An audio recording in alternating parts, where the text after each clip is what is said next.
Hello everyone, welcome to my channel Supreme Divine Power. I am Supreme Energy Sujata Adhikari, teacher of Energy Science and Spiritual Trainer. আশা করছি সবাই আপনারা ভালোই আছেন, ভালো থাকার চেষ্টা করছেন। আমি দারুণ আছি, খুব ভালো আছি এবং আজকে আরেকটি দারুণ টপিক নিয়ে আলোচনা করব, যেটা আপনারা থাম্বনেল দেখেই বুঝতে পারছেন। আজ রামকৃষ্ণের কথা কিছুটা আলোচনা, কারণ এনাদের কথা তো একটা ভিডিওতে বলা সম্ভব নয় এবং সব কথা বলাও সম্ভব নয়, কারণ সেটুকু বোঝার মতো আমাদের ক্ষমতা নেই ওনাকে বোঝার মতো। যতটুকু আমরা পড়ে জানতে পেরেছি, কোনো গুরুদের মুখে জানতে পেরেছি, শুধু সেটুকুই আমরা আলোচনা করতে জানি এবং তাকে অন্তর থেকে ফিল করে যতটুকু বুঝতে পারা যায়। সেই জন্যে রামকৃষ্ণের অনেক রকম ভিডিও, অনেক রকম কথামৃত, সেগুলো একটু একটু করেই জানতে হয়, একসাথে সেটা সম্ভব না। আজ বলবো the great scientist of spirituality. Scientist or spirituality দুটো কিন্তু বিপরীতমুখী, তাই না? কারণ আমরা জানি যে স্পিরিচুয়ালিটি যেখানে, সেখানে সায়েন্স কিন্তু কথা বলে না, আর যেখানে সায়েন্স স্পিরিচুয়ালিটিকে বিশ্বাসই করে না। তাহলে এখানে এই মানুষটার জন্য দুটো শব্দ কেন ব্যবহার করা হলো, যে the great scientist of spirituality? কেন বলা হলো এই কথা, সেই আলোচনাই এখানে করব। দেখুন, উনি এমন একজন মানুষরূপী ভগবান ছিলেন যাকে বোঝার সাধ্য সত্যিই আমাদের নেই। আমরা যখন কোনো কথা বলি ঈশ্বর আছেন, আমরা তাকে কোনো রকম সেইভাবে কিন্তু প্রমাণ পাই না। আমরা বিশ্বাস থেকে বলি, সামান্য কিছু ফিল করে বলি, ধ্যান মেডিটেশনের মাধ্যমে বলি, এবং সমস্তটাই বিশ্বাসের ওপর আমরা কথা বলি। এবং এই সমস্ত যে ভগবানরূপী মানুষ, তাদের কথা শুনে আমরা আরও বিশ্বাস করি, সেই জায়গা থেকেই বলি আমরা ভগবান আছে। তবে কিছু কিছু ব্যতিক্রম মানুষ আছেন, ভগবান আছেন, তারা প্রমাণ পেয়েছেন। এখানে আমিও জোর দিয়ে বলবো ভগবান আছেন, তার প্রমাণ আমি পেয়েছি, কিন্তু প্রমাণ কেউ কাউকে করাতে পারবে না, সেই শক্তি আমাদের নেই। সেই জায়গা থেকেই কিন্তু আমার এই স্পিরিচুয়ালিটিতে আসা এবং এত ডিপার লেভেলে আমি কথা বলতে পারি। সমস্ত বিশ্বাসটাই আমার জন্য একটা জায়গায় আছে। এরকম এই পৃথিবীতে অনেক মানুষ আছেন যারা ধ্যান সাধনার মার্গে আছেন, তারা জানেন অবশ্যই যে কিছু না কিছু ইঙ্গিত ঈশ্বর আল্লাহগড় দিয়ে থাকেন। হয়তোবা রামকৃষ্ণের মতো না হলেও কিন্তু কিছু ছোট ছোট ইঙ্গিত আমরা পেয়েই থাকি অনেক স্পিরিচুয়ালিটির মানুষ, গুরু কৃপাতে আমরা পেয়ে থাকি। তো উনি এমন একজন সায়েন্টিস্ট কেন বলা হচ্ছে? ওনার দেহতত্ত্বটা এমনভাবে তৈরি ছিল। দেহতত্ত্ব মানে আমরা বুঝি যেটা 5 এলিমেন্টস দিয়ে আমাদের প্রত্যেকের দেহই কিন্তু গঠিত, কিন্তু ওনার দেহর গঠন ছিল আলাদা। বলে না, সবার শরীরে সব কিছু সয় না। আমাদের প্রত্যেকের শরীরের গড়ন এক হলেও আমাদের প্রত্যেকের শরীরে কিন্তু সব কিছু সয় না। দেখবেন, বডি তত্ত্বকে বুঝতে গেলে আমাদের বাত পিত্ত কফের কথা আমাদের ভুললে চলবে না। দেখবেন কেউ টক খেয়ে সুন্দরভাবে হজম করে নিচ্ছে, আবার কেউ বা টক একটু জিভে দিলেই তার অ্যাসিডিটি হয়ে যাচ্ছে। কেউ মিষ্টি খেয়ে সহ্য করে নিতে পারছে, ভালোবাসছে, কেউ মিষ্টি খেতেই পারছে না, একটুখানি খেয়েই তার গা গোলাচ্ছে। কেউ অনেক ঝাল খাচ্ছে, আবার কেউ একটু ঝাল জিভেও ঠেকাতে পারছে না। সেরকম বডিকে দেখতে একরকম লাগলেও বডি সব কিছু অ্যাকসেপ্ট করে না, সবার একই রকম হয় না। দেখতে একরকম, কিন্তু তত্ত্বটাই হচ্ছে আলাদা। ঠিক সেরকম রামকৃষ্ণের বডি তত্ত্ব এমনভাবেই ছিল যে ওনার এত ধারণ ক্ষমতা ছিল, ওনার মধ্যে এত ধারণ ক্ষমতা ছিল যেটা আমাদের সাধারণ মানুষের মধ্যে কিন্তু নেই। তিনি প্রমাণ ছাড়া কথা বলতেন না। আমরা যেরকম শুধু কথামৃত পড়ে, বিভিন্ন হোলি বুক পড়ে, গুরু কৃপাতে বা কিছু নিজের প্রচেষ্টায় যতটুকু আমরা জানতে পারি, আংশিক বা কিছুটা জানতে পারি, সেখানের উপর ডিপেন্ড করে আমরা কথা বলি। কিন্তু উনি ছিলেন সম্পূর্ণ স্পষ্টভাবে যেই জিনিসটা নিজের উপর আগে রিসার্চ করবেন, তারপর কথা বলতেন।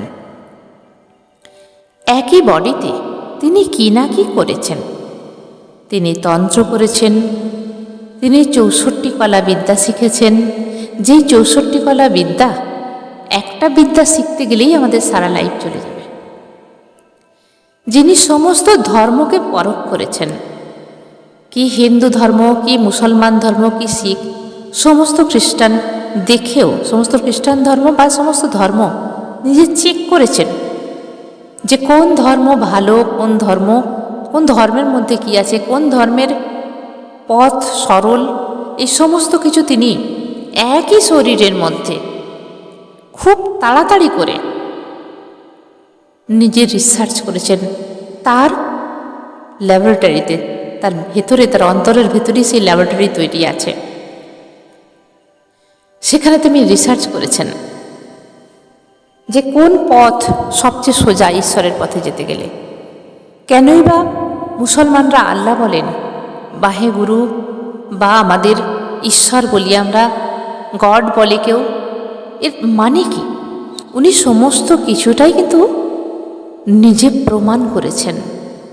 তার বেশি দিন লাগেনি, খুব তাড়াতাড়ি সেগুলোকে কবজা করেছেন। কারণ মুসলমান ধর্ম যখন তিনি চেক করেছিলেন, তখন ওনাদের যে পীর, তার হেল্প নিয়েছিলেন, সুফিদের হেল্প নিয়েছিলেন।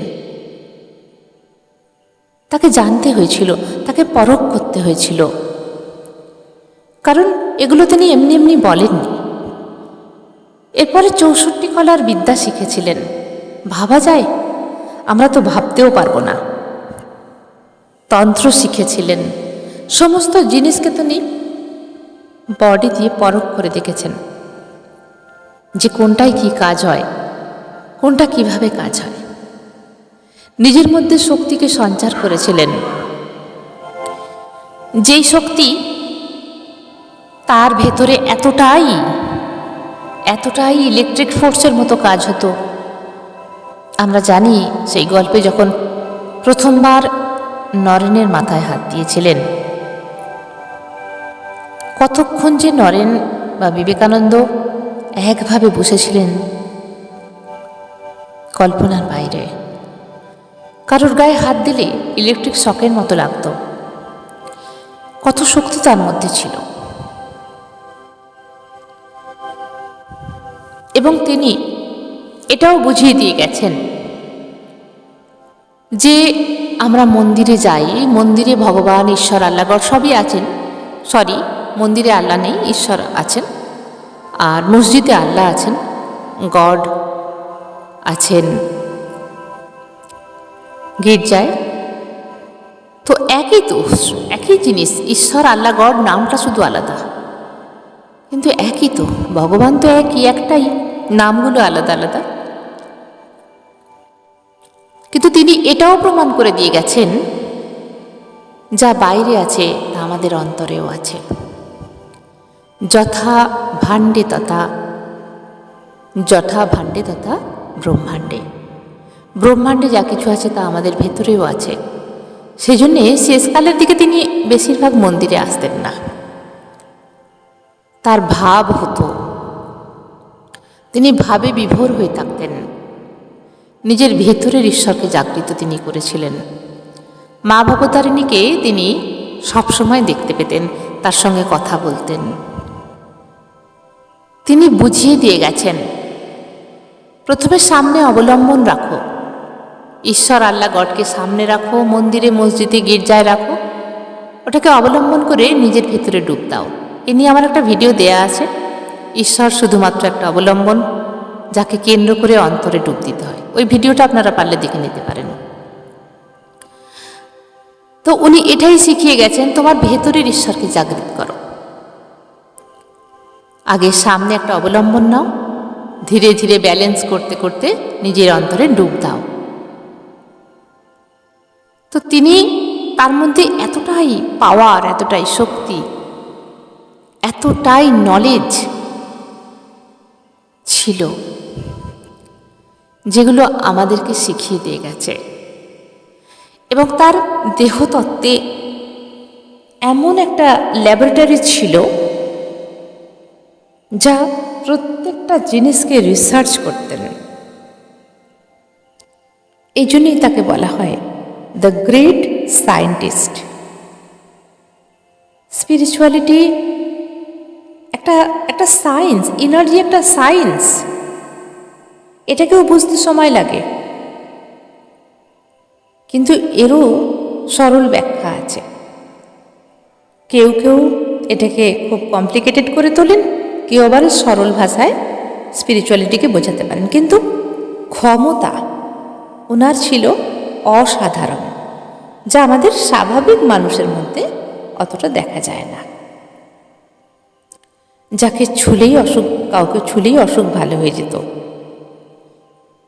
যিনি আগের থেকেই সব কথা জানতে পারতেন। তার মধ্যে কোনো আড়ম্বর ছিল না, কোনো লোভ ছিল না, লালসা ছিল না, শুধু তার মধ্যেই নিজেকে নিয়ে ব্যস্ত থাকতেন, মা ভবতারিণী আর নিজের ভেতরের সেই ঈশ্বরকে, শক্তিকে তিনি জাগৃত। শক্তি তো মা ভবতারিণী হলো শক্তি, তাই না? তো আমাদের ভেতরে কি আছে? শক্তি।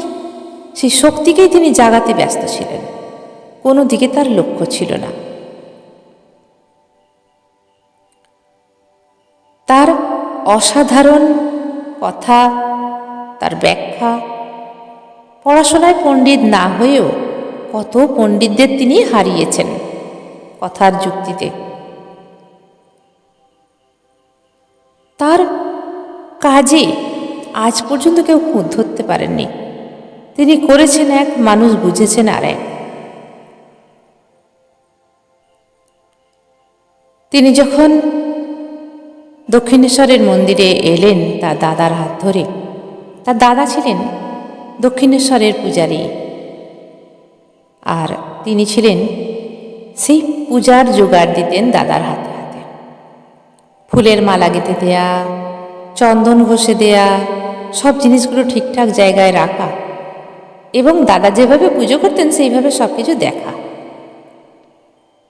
তারপরে একদিন যখন ধীরে ধীরে সব কিছু নখদর্পণে এলো, সব কিছু শিখতে পারলেন, একদিন তার দাদার মৃত্যু হলো এবং রামকৃষ্ণ সেই পূজার ভার নিলেন। কিছুদিন যেতে না যেতেই মায়ের পায়ে ফুল দেয়া তো দূরের কথা, নিজের মাথায় ফুল দিতেন। সেই দেখে অনেক মানুষ চটেও গেল, বলল, এ পাগলা ঠাকুর কি করে? কারণ তিনি জানতে পেরেছিলেন সব কিছু তো এই ক্রাউনেই আছে, ক্রাউন চক্র মাথার উপর যেটা আছে, সব কিছু তো এখানেই আছে, এখানেই তো ব্রহ্মে লীন হওয়া যায়। তার মধ্যে সেই শক্তি ছিল, কিন্তু সাধারণ মানুষের সেটা বোঝার ক্ষমতা ছিল না, তাই তাকে কখনো কেউ পাগলা ঠাকুর বলেও রাগাতেন। কখনো মাকে প্রসাদ যেটা ছিল, মাকে ভোগ নিবেদন তার গালে না দিয়ে নিজেই খেয়ে নিতেন। এখানেও লোকে বলতেন, এ পাগলা ঠাকুর কি করে পুজো করছে, মাকে না দিয়ে নিজেই খাচ্ছে। কারণ তিনি জানতেন বাইরে যেটা অবলম্বন, ভেতরের সেই ঈশ্বরকে খাওয়ালে সন্তুষ্টি, আত্মার সন্তুষ্টি। তিনি সেটা বুঝতে পেরেছিলেন, তিনি সেটা জানতেন, কিন্তু স্বাভাবিক মানুষের সেটা ক্ষমতা ছিল না জানার মতো। প্রত্যেকটা জিনিসকে পুঙ্খানুপুঙ্খভাবে মানুষকে বোঝাতেন। তিনি যখন মানুষের সঙ্গে গল্প করতেন, কথা বলতেন, বা তর্কশাস্ত্র যখন করতেন, তিনি তর্কে কেউ তাকে হারাতে তো পারতেন না। তার যুক্তি তর্ক মানুষকে ভাবাতো। যেই মানুষটা হায়ার এডুকেটেড নয়, কিন্তু কিভাবে এত জ্ঞান কোথা থেকে এলো, অবাক হয়ে যেত সবাই, বিভোর হয়ে শুনত তার কথা। ইনি হলেন আমাদের the great scientist Shri Ramakrishna Paramahansadev. তার কথা যতই শোনা যায় ততই মনে হয় আরও কিছু জানি, আরও কিছু জানি। অনেক সময় আমরা ভাবতে থাকি যে এই মানুষটা মানব দেহে ভগবানের রূপ, নিজের চক্র, নিজের এনার্জি সক্রিয় করে সাধারণ মানুষকে দেখিয়ে গেলেন সবটাই কিন্তু সম্ভব। আমাদের ভেতরে যে ঈশ্বর আছেন, উনিই বলেছিলেন আমাদের ভেতরে যে মন বা ঈশ্বর বা শক্তি আছেন তাকে জাগৃত করতে হবে। মন হলো মাটি মাখানো ছুঁচের মতো, আর ঈশ্বর আল্লাহ গড ওপরে যিনি আছেন তিনি হলেন বড় একটা চুম্বক। সেই চুম্বকে মাটি কখনো আকর্ষণ করে না। তাই সেই ছুঁচটাকে, আমাদের অন্তরে যে ছুঁচ মাটি মাখানো আছে, সেই ছুঁচের মাটিগুলোকে পরিষ্কার করতে হবে। ধীরে ধীরে পরিষ্কার করতে করতে যখন ছুঁচটা বেরিয়ে আসবে তখন সেই ইউনিভার্স বা ঈশ্বর আল্লাহ গডের সঙ্গে কানেক্টেড হতে পারবে। এই মাটি মাখানো ছুঁচ কথাটার অর্থ হলো, মাটি হলো সেই ছুঁচের ওপর গায়ে যে প্রলেপ আছে সেটাই হলো আমাদের ভেতরের অহংকার, ইগো, লোভ, ঈর্ষা, হিংসা, এই সমস্ত কিছু। যখন এগুলো ধীরে ধীরে ধীরে ধীরে ত্যাগ হবে, হিংসা ত্যাগ হবে, অহংকার ত্যাগ হবে। এই অহংেতেই তো আমরা ডুবে আছি। অহংকার কথাটাকে যদি আমরা ভাঙি, অহংকার, আমরা একসঙ্গে বলছি অহংকার, কিন্তু এই অহংটা কার? এই অহংকারকে আমরা ত্যাগ দিই না। সব কিছুতেই শুধু বলি আমি করেছি, আমি করেছি। আমিটাকে যখন এই আমি তত্ত্বটাই চলে যাবে তবেই হবে এই অহং নাশ। আমাদের কি সাধ্য আছে কোনো কাজ করার? আমরা তো পুতুল, যিনি করাচ্ছেন পুতুল নাচের মতো। আমাদের যিনি উপরে আছেন একজন কেউ, যিনি মহান শক্তি, তিনিই আমাদের পুতুল নাচের মতো কাজ করাচ্ছেন। আমরা তো অনেক কিছু চাই, হয়তো যেটা যেটা তিনি চান, তাই না? তিনি যেটা চান সেটাই তো হয়। অনেক সময় দেখবেন আমাদের বাড়িতে অনেক কিছু রান্না হয়েছে, খুব মজা করে খাওয়া হবে। অনেক সময় সেই খাবার কিন্তু আর খাওয়া হয় না কোনো একটা ঘটনার জন্য। হয় কি? তাহলে আমরা তো চেয়েছিলাম ওই রান্নাটা সুন্দরভাবে সবাই মিলে খাওয়া হবে, কিন্তু কোনো একটা ঘটনার জন্য সেই খাবার হয়তো পড়েই থাকলো, খাওয়া হলো না আর।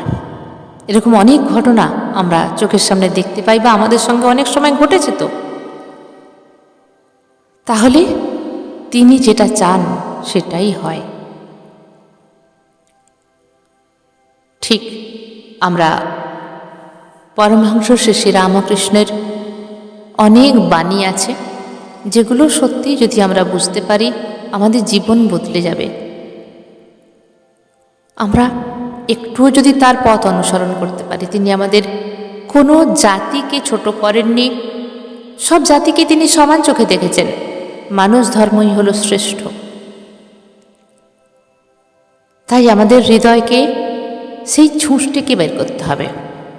ছুঁচ হলো লোহা, আর চুম্বক আকর্ষণ করবে ঈশ্বরের সঙ্গে। ঈশ্বর বা আল্লাহ গড, মানুষরূপী যে জীবাত্মা আছে, পরমাত্মার সঙ্গে তার কানেক্টেড হবে।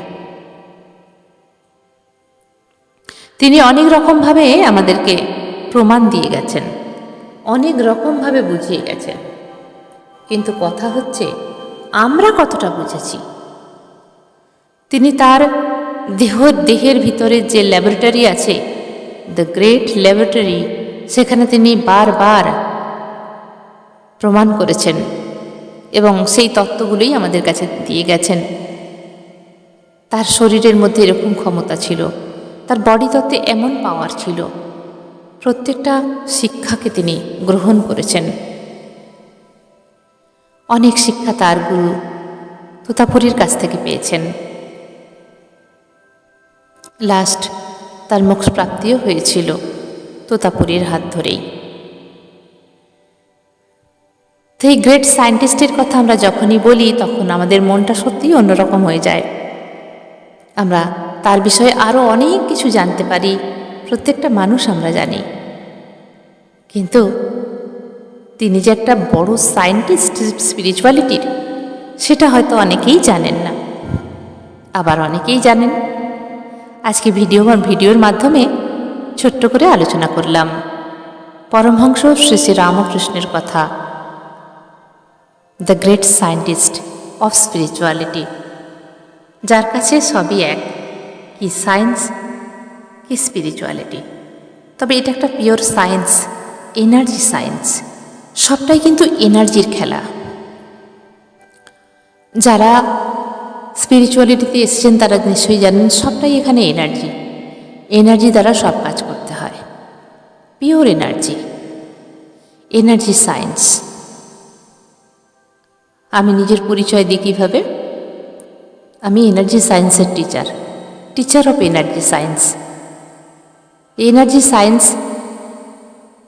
বুঝতে গুরু ছাড়া সম্ভব নয়, এবং যারা ধীরে ধীরে বুঝতে থাকে তাদের লোভ আরও বেড়ে যায় এনার্জি সায়েন্সকে আরও জানার। তো আর বাড়াবো না কথা, চলুন আজকের ভিডিও এখানেই শেষ করলাম। আজকের যে টপিকটা ছিল যে the great spiritual scientist Paramahansa Shri Shri Ramakrishna. আজকের ভিডিও এখানেই শেষ করলাম। সবাই ভালো থাকবেন, দারুণ থাকবেন, আনন্দে থাকবেন। ধন্যবাদ।